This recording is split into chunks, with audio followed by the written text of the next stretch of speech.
Welcome to Hood Champion Boxing and Sports. In boxing, you find a way to win or you find a way to lose. Fans are once again excited about David versus David. Yeah, I said once again. Some people disagree with me because they watched the video that I did like 4 months ago where I said David Morrell versus David Benavidez is no longer an exciting matchup. I may have done it a little bit longer than that, but the reason I did that video is because Benavidez didn't look great at 175 and Morrell didn't look great. And I'm like, shit, the way fans were talking, and even myself, it's like, okay, at 175, neither one of these guys, had the gusto that they showed at 168. So if they got together and fought at 175, it'll be a less than lackluster event. Anyway, a few months went by, and then looks like Benavidez wants to go one way, but it's going to be a rematch with Benavidez and Bivol, so he's not going to have that opportunity. Morrell really looks like he has nowhere to go after that fight against the fellow with the weird last name, Rajgavinch, whatever his name is. Anyway, then we get the announcement that they agreed to fight. Probably because when you look at it, and although one guy has 20-something plus fights, the other guy has 11 fights, they really have nowhere else to go because as far as moving up the ladder, they're at the top. So there's not many more, pegs for them to kind of scale. Anyway, they get together now, and now it looks like these guys are going to fight on 1 February, man, in Los Angeles. And the press conference, I ain't going to lie, it was pretty exciting, especially when you hear David Morrell between, his English and Spanish, and David Benavidez, he can't understand a goddamn thing because he speaks Spanish, but mother Ecuadorian, dad Mexican, and the slang in Spanish there's little nuances between Cuban and every country, But it was just funny.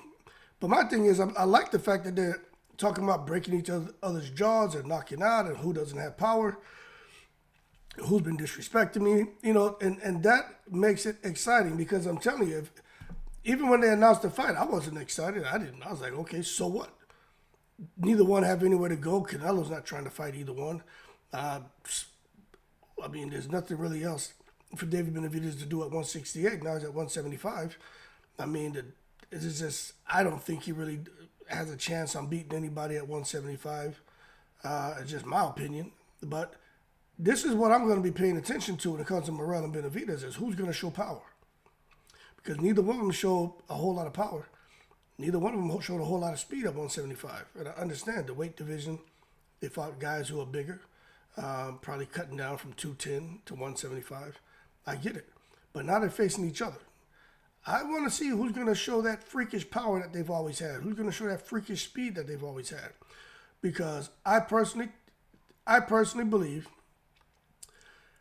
that Morrell didn't use his same regimen for his first fight at 175. From trainer, supplementation, diet, rest, whatever. I don't think he did. Because there's nowhere in the world you bubble up to 175 and you look like that. He looked lethargic. He looked sluggish. He just didn't look like a guy who was in shape and had power and speed and has been recognized as a special fighter, especially coming out of Cuba. David Benavidez, he didn't really look all that fast. He didn't look all that powerful.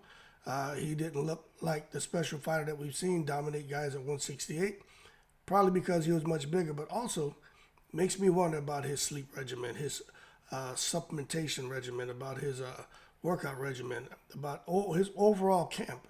What is it that he did different that at 175 he looked, again, less than stellar? But I guarantee all this, just like Tyson Fury in that rematch with Wilder, that second one and that third, and then the trilogy, Tyson Fury was looking like something we have never seen. I bet you both of these guys are going to show up and look like something we've never seen. Now, I'm not saying anything. I'm not suggesting that there's any foul play going on. I'm just telling you, you just sit back and watch. Because the rumors have been out there forever. Now, ain't no proof of it, but we're just having a conversation. So anybody saying, "How dare you spread rumors, Hood Champion? You, fuck you, man. Tell me what to do and what not to do." It's a conversation. Now, I'll say this right here. I've read several articles and fighters who've talked about David Morrell And, you know, I've mentioned this in other videos. And how, you know, the testing and no testing and not understanding why. They were kind of sound like Tevin Farmer with Zepeda. It was supposed to be testing, but there was no testing. Why? And I've heard some people talk about David Benavidez and, you know, wondering, you know, hey, this guy's speed and his power, and you know, how is he able to do this? But the one thing I say about Benavidez is he's always been fast and strong from a little kid. But I will say this. When he hooked up with, what's his name, Angel Heredia, that, for me, said, okay, there's something going on here. I'm not saying there's anything wrong, but there's something going on here that's made him faster, made him more explosive. And I don't know if he's gonna bring Angel Heredia back, but I wouldn't be surprised if he did. Anyway, y'all keep cool. I like everything about this fight right now because I think they're gonna go at it. But it's not just that. I think they're both gonna go back to whatever they were doing before they actually had their indoctrination fight at 175. You're gonna see speed. You're gonna see explosiveness. And you're going to see two guys who don't want to lose because the winner of this fight will probably get the winner of the rematch of Bivol Benavidez. Anyway, keep cool. Shout out to the veterans on 7 continents. Yo, do your due diligence and get up to speed on this shit that I be talking about in these videos.